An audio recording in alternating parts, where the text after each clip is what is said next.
अच्छा ये देखो, लास्ट क्लास में तो अब लोग सब लोग यूज तो कर ले रहे हो ना, और फिर से कह रहे हैं बस बेसिक बात नहीं भूलनी है। एक मेथड जो क्लिप्स दिखाता है सबसे पहले उस पर ध्यान देना, और एक क्लिप सब कुछ साफ साफ बता देता है कि मेथड का नाम क्या है, किसके साथ कौन सा मेथड है, कौन सा मेथड नहीं है। डॉट लगाओगे तो वही मेथड आएगा जो उसके साथ होगा, दूसरा और कोई मेथड नहीं आएगा, पहली बात। और दूसरी बात, जब मेथड आएगा तो मेथड अपने बारे में सब कुछ बताएगा कि भैया हमें आर्गुमेंट क्या चाहिए या पैरामीटर क्या चाहिए, हम रिटर्न क्या देंगे क्या नहीं देंगे, ये सब कुछ अपने बारे में वो साफ साफ बताएगा। और दो ही चीजें होंगी, या तो वो रिटर्न कर रहा होगा कोई डेटा टाइप की वैल्यू, या तो किसी क्लास का ऑब्जेक्ट। और जब तुम्हें ऑब्जेक्ट मिल जाएगा, जैसे यही देखो कोई भी मेथड कॉल किया, जैसे ये मेथड कॉल किया, इसने एक ऑब्जेक्ट दिया कि नहीं दिया।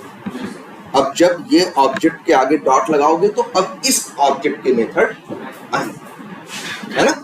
ये जो क्लिक मेथड है वो किसका है, किसका है, वेब एलिमेंट का। देखो ऐसे क्लिक मेथड डब्ल्यू कॉन्टैक्ट के सारे कॉल कर रहे हो ना, डब्ल्यू कॉन्टैक्ट का टाइप क्या है, वेब एलिमेंट।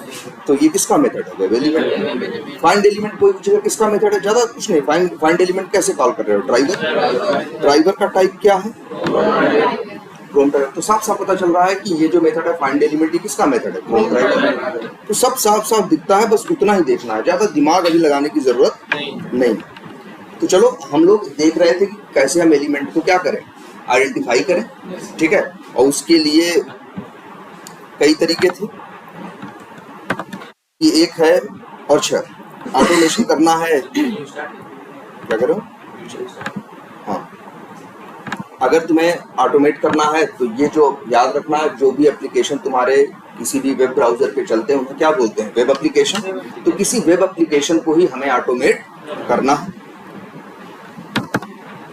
और वैसे भी ये कोड चलाएं तो ये कोड तो वैसे भी क्या हो रहा है, अभी जो यहाँ लिखा हुआ है ये चलेगा कि नहीं चलेगा, चला दें। देखो ऑटोमेटिकली इसने ब्राउजर लॉन्च किया, यूआरएल ओपन किया, यूजर नेम डाला, पासवर्ड लॉगिन किया, सब कुछ कर रहा है कि नहीं कर रहा है, ठीक है। तो इतना समझ में आया था सबको। और हमने इसमें, तो इसमें एक सबसे बड़ी चीज होती है, जब भी किसी भी तुम्हें करना क्या होता है, किसी ने जैसे ये जो सब बटन सब दिख रहे हैं, इनके लिए कॉमन वर्ड इस्तेमाल करते हैं क्या, वेब एलिमेंट। इन्हें क्या बोलते हैं, एलिमेंट बोलते हैं। इन्हीं एलिमेंट्स पे तुम्हें क्या करना है, काम करना है। तो उसके लिए सबसे पहले उन्हें क्या करना है, तुम्हें पहचानना है, ठीक है। पहचानने के लिए तुम्हें क्या करना है, इसको इंस्पेक्ट करना है, तभी उसकी इंफॉर्मेशन तुमको दिखाई देगी, और उसी इंफॉर्मेशन का यूज करके तुम उसे पहचानने की कोशिश करो। अब उसके लिए भी देखो ध्यान से, हमने 3-4 तरीके बताए थे, कहा था देखो कैसे पहचानना है, ये इंफॉर्मेशन यहाँ दिया रहता है। जैसे ये बता रहे हैं कि बाई डॉट लिंक टेक्स्ट, है ना, इसके लिए बताया था ना, ये बाई डॉट, ये जो लिंक टेक्स्ट मेथड है, लिंक टेक्स्ट मेथड उसके लिए काम करेगा जो क्या होगा, लिंक। लिंक की पहचान क्या है, उसका टैग क्या होगा, ए, है ना। किसी के पास नेम होगा तो नेम से भी पहचान सकते हो, बाई डॉट नेम। आईडी होगा तो बाई डॉट आईडी। किसी के पास क्लास है तो बाई डॉट क्लास नेम। फिर इसके बाद एक सिचुएशन हम क्या करें, ए भी होगा और नेम भी होगा।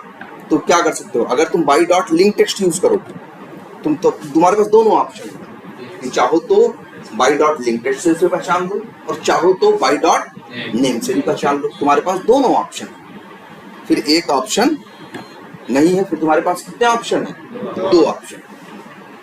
दोनों में से जो यूज करना चाहो वो यूज कर सकते हो।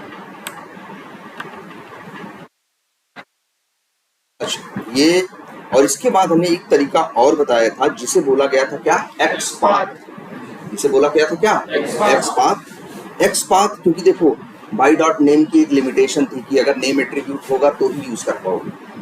बाई डॉट आईडी की एक लिमिटेशन थी कि आईडी एट्रीब्यूट होगा तो ही यूज कर पाओगे। बाई डॉट लिंक टेक्स्ट तब यूज कर पाओगे जब उसका टैग ए होगा, मतलब वो लिंक होगा। लिंक, कई बार तुमको ऐसे एलिमेंट्स भी काम करने को मिलेंगे जिनके पास न तो क्या होगा, आईडी होगा, न तो नेम होगा, न तो क्लास होगा, और न ही वो लिंक होंगे क्योंकि उनका टैग ए नहीं होगा, जैसे हमने शायद इस प्लस बटन के बारे में दिखाया था, है ना। तो हमने एक तरीका बताया था तुम्हें क्या, कि ऐसी सिचुएशन में तुम चाहो तो क्या लिख सकते हो, एक्स पाथ। और एक्स पाथ का सिंटैक्स बड़ा सिंपल सा है अब ये तो पहचानना सबको पता है ना, टैग क्या है, एट्रीब्यूट और वैल्यूज क्या है ना। तो बस तुमको यही फार्मूला याद रखना है, double slash tag name square bracket में @ attribute name equals to single quotes में एट्रीब्यूट वैल्यू। बस इतना ही तुम्हें सिंटैक्स याद रखना है। इसी सिंटैक्स के बेसिस पे देखो हमने इसी फार्मूले पे देखो इसका बनाया और ये काम भी कर रहा है। ये किसका है,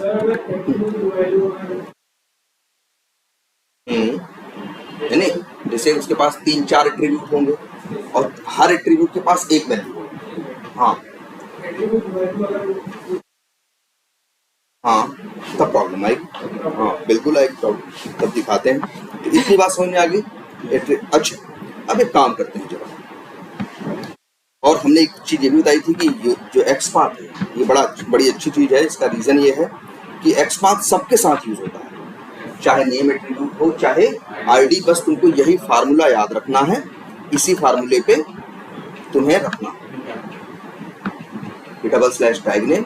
और इसके बाद देख रहे हो पहले हमने इसी यूजर नेम पासवर्ड को हमने कैसे किया था, बाई डॉट नेम, लेकिन बाद में किससे कर दिया, बाई डॉट एक्सपाथ। लेकिन देखो काम कर रहा है।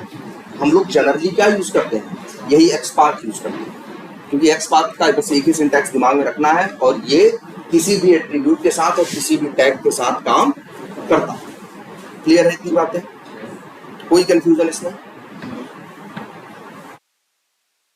वाई डॉट एक्सपाथ है, यही बताता है कि हमें पहचानना कैसे, और यहाँ पे हम जो देते हैं उसी के सहारे फिर बाद में ये एलिमेंट को क्या करता है, पेज पे फाइंड करता है। फाइंड करने के बाद जब वेब एलिमेंट मिल जाता है तब हम उसके ऊपर वर्क करते हैं। वर्क क्या करते हैं, क्लिक भी कर सकते हैं और क्या कर सकते हैं, सेंड कीज कहीं कुछ टाइप करता है और क्लिक क्या करता है, कहीं क्लिक करता है। ठीक है, इतना क्लियर है। हाँ बोलो। हाँ मार्केटिंग में गए। अच्छा अच्छा, वो थोड़ा सा अलग है, वो एप्लीकेशन थोड़ा सा क्या है, अलग है, अलग अलग एप्लीकेशन है ना। जैसे देखो यही जो, अच्छा पहले एक चीज ये भी जान लो, ये जो एप्लीकेशन यूज कर रहे हो, वैसे हमने इसके बारे में एक छोटी सी बात तुम्हें बताई थी कि इन एप्लीकेशन को क्या बोलते हैं, सीआरएम एप्लीकेशन। सीआरएम एक तरह से मान के चलो सॉफ्टवेयर की एक कैटेगरी है और दुनिया में हजारों लाखों क्या है, सीआरएम है। और कंपनियां अपने बिजनेस को मैनेज करने के लिए, अपने कस्टमर्स, अपने क्लाइंट्स को मैनेज करने के लिए सीआरएम एप्लीकेशंस क्या करती हैं, बनवाती हैं। कस्टमर्स को मैनेज करने के लिए ये सॉफ्टवेयर बनवाते हैं। तो ये वी टाइगर सीआरएम का जो वर्जन है 5.2 है, जो दूसरा है वो क्या है 5.4 है। तो सॉफ्टवेयर में भी समय समय पे लोग क्या करते हैं, अपडेट करवाते हैं। तो वो जो तुम्हारे पास है वो क्या है, अपडेटेड है, और ये जो है उससे क्या है, पुराना है। तो हो सकता है इसमें कुछ चीजें हों, बनवाई हो पहले, बाद में उनको लगा हो कि कस्टमर कह रहा है जिसके लिए हम बनवा रहे हैं सॉफ्टवेयर, वो कंपनी कह रही है कि हमें ये हिसाब से चीजें क्या की जाती है, चेंज की जाती है। अगर अभी की बात करोगे तो वी टाइगर सीआरएम का इस समय 8th वर्जन चल रहा है, 8वां वर्जन चल रहा है। 5 के बाद 5 आया, 5.2 आया, 5.4 आया, 6 आया, 6 पॉइंट करके भी कई वर्जन आए, फिर 7 आया, 7 के बाद अब क्या चल रहा है, 8 चल रहा है। 8 देखोगे तो तुम्हें बहुत चेंज दिखाई देगा। 8 तो पहली बात तो तुमको लोकल पे, जैसे ये हमने सिस्टम पे इंस्टॉल कर दिया है, वो लोकल पे इंस्टॉल नहीं होगा, वो ऑनलाइन अवेलेबल है। तुम्हें यूजर नेम पासवर्ड तुम्हें वहाँ रजिस्ट्रेशन करना होगा, और वो भी ट्रायल वर्जन। 15-20 दिन के बाद तुम्हारा अकाउंट क्या हो जाएगा, एक्सपायर हो जाएगा। फिर तुमको दूसरी ईमेल आईडी से दूसरा क्या करना पड़ेगा, बनवाना पड़ेगा। ठीक है, तो ये अच्छा पहले ये देखो सीआरएम एप्लीकेशन करते क्या है। जैसे अगर हम सीआरएम की बात करें तो जैसे एक बिजनेस होता है, तो जैसे बिजनेस में क्या होता है हमारे यहाँ, अगर कोई भी हमारे यहाँ बिजनेस में, अगर हमें मान लो कोई बिजनेस करना है या मेरे पास कोई कंपनी है, तो हमारे यहाँ कई तरह के लोग होंगे। मेरी कंपनी में कुछ मार्केटिंग वाले होंगे जिनका काम क्या होगा, जाके पहले कस्टमर से मिलना, चीजें समझाना, इसके बाद वो फिर मेरी कंपनी जो सर्विस या जो भी चीज देती होगी उससे क्या होंगे, जुड़ेंगे। ठीक है, इसीलिए देखो इस सॉफ्टवेयर में एक चीज है क्या, लीड्स।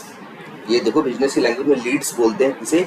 जब एक मार्केटिंग वाला बंदा किसी अपने कस्टमर से जाके बात करता है और 10 लोगों से बात करता है, 10 में से 3 लोग क्या होते हैं, इंटरेस्टेड होते हैं, तो वो 3 लोगों को बोला जाता है ये क्या है, ये लीड मिली है, ये लीड मिली है, अब इसको फॉलो करना है।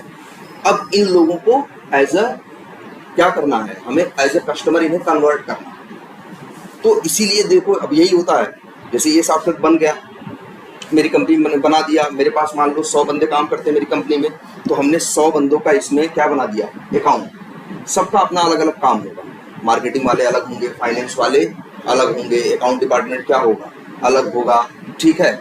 जो प्रोडक्शन या मैन्युफैक्चरिंग देख रहा होगा वो डिपार्टमेंट क्या होगा अलग होगा, जो ह्यूमन रिसोर्सेज या सबकी सैलरी वैलरी मैनेज कर रहा होगा या सबकी हायरिंग या मैनेज कर रहा होगा वो डिपार्टमेंट अलग होगा। तो मेरे हर कंपनी में क्या होते हैं, कई क्या होते हैं, डिपार्टमेंट्स होते हैं।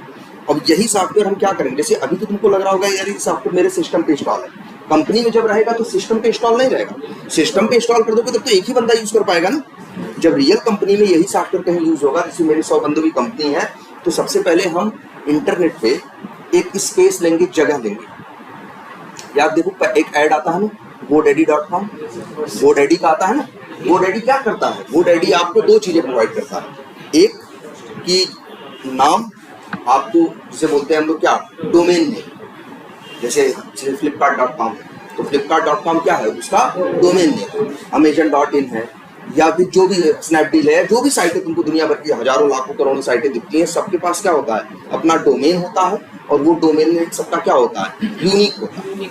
godaddy जो कंपनी है उसका काम है कि वो इंटरनेट पे आपको एक नाम देता है, और वो नाम जो एक बार ले लेगा फिर वो नाम उसका हो जाएगा, इसके बाद दूसरा वो नाम इस्तेमाल नहीं कर पाएगा। ये नाम पूरी दुनिया में यही तो है इंटरनेट पे भाई सब लोग यूज कर पाते हो। अगर नाम ऐसा हो सकता कि कोई flipkart.com वो भी नाम रख सकता था, तब तो कंफ्यूजन हो जाती ना, हम खोलते वो फ्लिपकार्ट और खुलता किसी और का। लेकिन जैसे आधार नंबर सबका यूनिक होता है ना, वैसे ही डोमेन नेम हर साइट का, हर एप्लीकेशन का क्या होता है, यूनिक होता है। तो जो कंपनी होगी सबसे पहले क्या करेगी, इसी ऐसे इससे बात करेगी, कहेगी भैया हमें क्या चाहिए, डोमेन नेम चाहिए, एक नाम ढूंढेगी। फिर इंटरनेट पे क्या चाहिए, जगह चाहिए, जिसे बोलते हैं क्या हम लोग, स्पेस। ये स्पेस या होस्टिंग जिसे बोलते हैं, होस्टिंग भी बोलते हैं। तो ये स्पेस देना और ये नाम देना, ये काम बहुत कंपनियां करती हैं। जैसे तुम्हारी ये करती है, godaddy करती है, बिगरॉक करती है, और भी बहुत सी कंपनियां हैं, 50 कंपनियां जो ये काम करती हैं। तो मेरी कंपनी किसी से क्या लेगी, एक नाम लेगी, नंबर एक चीज, और नंबर दो चीज क्या लेगी, स्पेस लेगी। और फिर ये सॉफ्टवेयर जो बनवाएगी, बनवाने के बाद वहीं पे ले जाके उस स्पेस पे उस नाम के साथ उसको इंटरनेट पे क्या करेगी, डाल देगी। अब फिर इसके बाद हम क्या करेंगे, हमने इंटरनेट पे डाल दिया, फिर अपने सैकड़ों जो मेरे एम्प्लॉइज हैं सबका उसमें हमने क्या बनवा दिया, यूजर नेम और पासवर्ड। तो भैया अब लो, ठीक है। अब क्या होगा, अब मार्केटिंग वाला बंदा जैसे मान लो जिसका काम है लोगों से कांटेक्ट करना, अब हो सकता है वो जाके करता हो कांटेक्ट, या हो सकता है फोन पे कांटेक्ट करता हो, या हो सकता है सबको मेल भेजता हो। तो उसमें से जैसे 100 लोगों को उसने कांटेक्ट किया, 100 लोगों में से 5 लोग क्या हुए, उसे इंटरेस्टेड मिले। तो मार्केटिंग वाले का काम क्या है, वो आएगा, इस सॉफ्टवेयर को खोलेगा, अपना यूजर नेम पासवर्ड डालेगा, कहाँ आएगा, लीड्स पे आएगा, और उस लीड की जो प्लस बटन पे क्लिक करेगा, और उस 4-5 लोगों की इंफॉर्मेशन अलग अलग करके सबका 4 या 5 क्या बनाएगा, लीड बनाएगा। वो क्या डालेगा, लास्ट नेम डालेगा, जो भाई जिस बंदे से बात हुई है उसका क्या डालेगा, लास्ट नेम, या लास्ट नेम डालेगा। कहीं देखो फर्स्ट नेम का भी होगा, अच्छा ये देखो फर्स्ट नेम डालेगा, लास्ट नेम डालेगा, किस कंपनी का वो आदमी है ये डालेगा, उसका फोन नंबर डालेगा, मोबाइल डालेगा। सब कुछ करने के बाद क्या कर देगा, सिर्फ ऐसे ऐसे 4 बार, वो 4 बंदे अगर उसे इंटरेस्टेड मिले तो चारों की इंफॉर्मेशन यहाँ क्या कर देगा, सेव कर देगा। इसके बाद वो अपना काम कर दिया। अब हो सकता है एक दूसरा डिपार्टमेंट होगा जो आगे उन कस्टमर से बात करके उन्हें क्या करेगा, कन्वर्ट करेगा। उसका तो काम इतना था सिर्फ 4-5 इंटरेस्टेड आदमी ढूंढ के ले आना, उसका काम था इंटरेस्टेड आदमी ढूंढ के ले आना। फिर दूसरे एक्सपर्ट्स होंगे जो उस कस्टमर को बात करेंगे और उसको चीज़ें समझाएंगे। फिर अगर वो उसमें से 4 में से हो सकता है 3 लोग क्या हो जाए, रेडी हो जाए, तब उनका वो क्या करेगा, जो दूसरी टीम होगी वो उनका क्या बनाएगी, अकाउंट बनाएगी, ठीक है। अब मान लो उस जो कंपनी हमसे जुड़ने को तैयार हुई, जो जैसे मान लो मेरी, सपोज करो मेरा कोई भी बिजनेस है, और सपोज करो हम ये करते हैं, हम झाड़ू पोछा प्रोवाइड करते हैं। अरे जहाँ इंडस्ट्रियल एरिया होता है, जहाँ हजारों कंपनियां होती हैं, तो हर कंपनी की उसकी जरूरत होती है कि हर टाइम पे झाड़ू मिले, पोछा मिले, ये मिले, वो मिले, वो सामान ये सब भी प्रोवाइड करने वाली कोई क्या होती है, कंपनी ही होती है। तो उसका जो कंपनी इंटरेस्टेड हुई उसका क्या बनेगा, पहले वो लीड मेरा यहाँ से मार्केटिंग वाला बंदा गया उस कंपनी में कहा कि भाई हम आपको क्या करते हैं, सैनिटेशन से रिलेटेड जो भी चीज़ें होती हैं, झाड़ू पोछा फिनाइल ये वो ये सारी सर्विसेज हम आपको प्रोवाइड करते हैं और समय समय पे हम आपके यहाँ ये चीज़ें क्या करेंगे, डिलीवर करते चले जाएंगे और फिर महीने में हम लास्ट में क्या करेंगे, एक महीने में हम क्या करेंगे, हिसाब करेंगे कितना पेमेंट हुआ, अपने पेमेंट। तो अब जो ये झाड़ू पोछे वाली कंपनी है, लेकिन भले झाड़ू पोछे वाली कंपनी है, लेकिन इसके यहाँ भी मार्केटिंग डिपार्टमेंट होगा, इसके यहाँ भी फाइनेंस वाले होंगे, इसके यहाँ भी HR वाले होंगे, हर तरह के लोग होंगे और वो अपने लिए क्या बनाया है CRM। अब इसका मार्केटिंग वाला बंदा जो जाके कंपनी कहता है कि भाई ये सर्विस हमसे, की इंफॉर्मेशन डालेगा कि नहीं डालेगा, पहले लीड्स बनाएगा, फिर क्या बनाएगा, अकाउंट बनाएगा, फिर देखो कॉन्टैक्ट बनाएगा। कॉन्टैक्ट का क्या मतलब हुआ कि ऐसा तो नहीं पूरी कंपनी से झाड़ू पोछे की बात करनी है, उस कंपनी में कोई एक बंदा होगा ना जो ये चीज़ें संभालता होगा, जो एडमिनिस्ट्रेशन देखता होगा कि भाई झाड़ू पोछा पानी ये सब कहाँ से आए कहाँ से ना आए, तो वो आदमी किस में आ जाएगा, वो आदमी क्या होगा, वो आदमी जो वो कॉन्टैक्ट होगा। तो वो कॉन्टैक्ट बनाएगा कि उस आदमी, भैया इस आदमी से हमें वहाँ पे बात करनी है, मतलब जो भी लेन देन होगा, जो भी करेगा, जो बिल पास करेगा वो आदमी है, वो करेगा। ऐसा थोड़ी ना कि मालिक सारे काम करता है, मालिक का कोई काम नहीं है, वो तो बस ऊपर बिजनेस की ऊपर की चीजें देखता है, बाकी तो कौन करता है, सारे एम्प्लॉयज करते हैं। तो वो सारी इंफॉर्मेशन इसी सॉफ्टवेयर में सेव होती चली जाएंगी और इसके बाद लोग अपना इस पर क्या करेंगे, बाद में वर्क होगा, सेल्स, जब वो पैसे वैसे की बात आएगी, सेल्स वेल्स का रिलेटेड होगा, सपोर्ट से रिलेटेड होगा कि भैया उसे क्या चाहिए, सपोर्ट भी चाहिए। तो ये सारी चीजें मतलब एक कस्टमर से किस तरह से मैनेज करना है, मतलब कोई कंपनी किसी कंपनी को अपने कस्टमर से, अपने या कस्टमर कंपनियों से कैसे मैनेज करना है उसको, उसके लिए ही ये पूरा सिस्टम बनाया गया। सोचो बिना सॉफ्टवेयर कंपनियां नहीं चल रही, तो पहले ये काम कैसे हो रहा था, जब तक सॉफ्टवेयर नहीं थी तब तो पता चला जो बंदा मार्केटिंग के लिए जा रहा है, 4 लोगों 10 लोगों से मिल रहा है, सबका नाम कागज पे क्या कर रहा है, लिख रहा है, नोट कर रहा है, 4 लोग का नाम लेके आ रहा है। अब तुमने 30 बंदे मार्केटिंग वाले छोड़े हैं, तो वो दिन भर काम करने के बाद शाम को आ रहे हैं, लाइन लगा के खड़े हैं कि भैया मेरे वाले आते। तो ये सब झंझट अब क्या है, खत्म है। वो बात इंफॉर्मेशन सॉफ्टवेयर में डाल रहा है, जो दूसरे बंदे यूज करने वाले हैं वो देख रहे हैं, वो आगे की चीजें क्या कर रहे हैं, अपनी प्रोसेस कर रहे हैं, तो चीजें क्या हो जाएंगी, फास्ट हो जाएंगी। तो ये सारी चीजें बनाई गई हैं कि भैया लीड बनेगा, अकाउंट बनेगा, ये होगा वो होगा, यहाँ जो पेमेंट करोगे वहाँ दिखाई देगा, ऐसा होगा वैसा होगा। तो ये पूरा एक सिस्टम है कि नहीं है। तो ये सिस्टम जो काम करता है, जो बनाया गया, इसको टेस्ट भी तो करना होगा कि सिस्टम सही से काम कर रहा है कि नहीं। ये जैसे लीड्स अगर हम बना रहे हैं तो सही से बन रही है कि नहीं बन रही, तो ये सारी चीजें हमें क्या करनी है, टेस्ट करनी होंगी। तो टेस्ट करने के लिए ही हम लोग क्या कर रहे हैं, मैनुअल टेस्टिंग भी हो सकती है और क्या हो सकती है, ऑटोमेशन भी हो सकती है। अब ऑटोमेशन हमें करना है तो उसके लिए हम क्या लिख रहे हैं, कोड लिख रहे हैं कि मेरा कोड ही टेस्ट करके हमें बता देगा कि चीज सॉफ्टवेयर में सही चल रही है या फंक्शनलिटी सही चल रही है या नहीं चल रही। क्लियर है ये, ठीक है।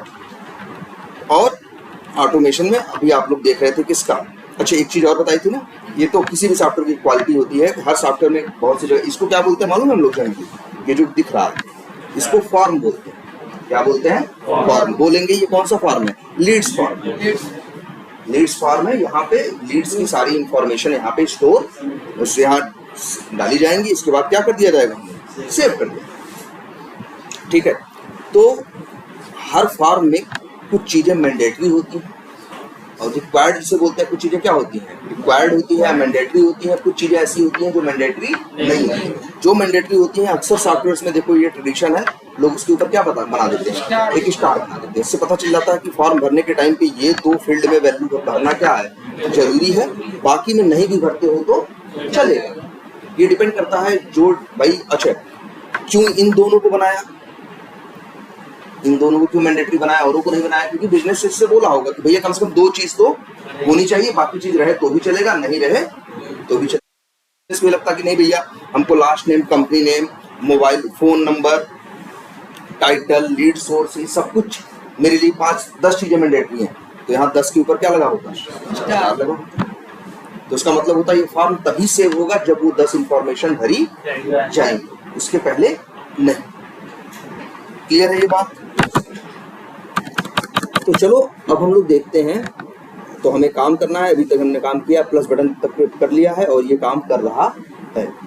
अब सपोज करते हैं मान लो हमको किसी भी बटन पे क्लिक करना हो, किस पे, अच्छा मान लो मैं यहाँ लास्ट नेम में वैल्यू डालूँ, तो क्या करोगे? राइट क्लिक करोगे, क्या करोगे?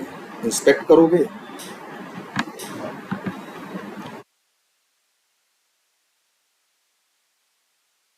और यहाँ पे देखो इससे क्या लिखेंगे हम?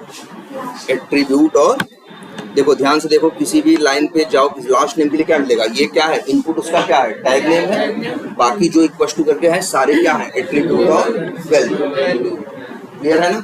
इसके पास कितने एट्रीब्यूट है? कई है, 5 6 7 6 एट्रीब्यूट होंगे और 6 क्या है?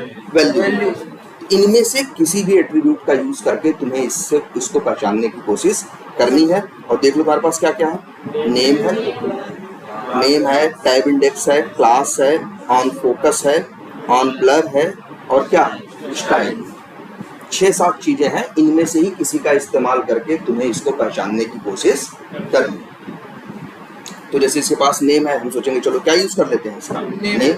तो क्या लिखेंगे? बस पहले लिखते हैं क्या? y dot XPath. एक्सपाथ क्या लिखोगे? याद करो, डबल स्लैश टैग नेम। तो इसका टैग नेम क्या है?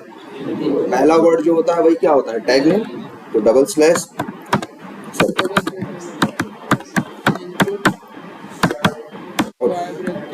फिर इसके बाद अब देखो टाइप भी है, नेम भी है, टैब इंडेक्स है, क्लास है ना? नेम मान लो हम इस्तेमाल करें, क्या लिखेंगे? @नेम इक्वल्स टू, और सिंगल कोट्स के अंदर नेम की, यही क्या होगा? अच्छा हाँ, याद रखना इसके पहले क्या लगाना है? एट्रीब्यूट के पहले क्या लगता है? हमने लिख दिया एक्सपाथ। इसी एक्सपाथ से बाद में ये जब स्क्रिप्ट चलेगी तब वो लास्ट नेम को पेज पे ढूंढेगा। क्लियर है ये बात? अच्छा ये एक चीज और भी देख लो, ये कभी सोचा है ये काम कैसे करता है? जैसे ये लाइन, ये तुमने दे दिया एक्सपाथ यूजर नेम, और ये लाइन काम कर रही थी ना चलाने पे?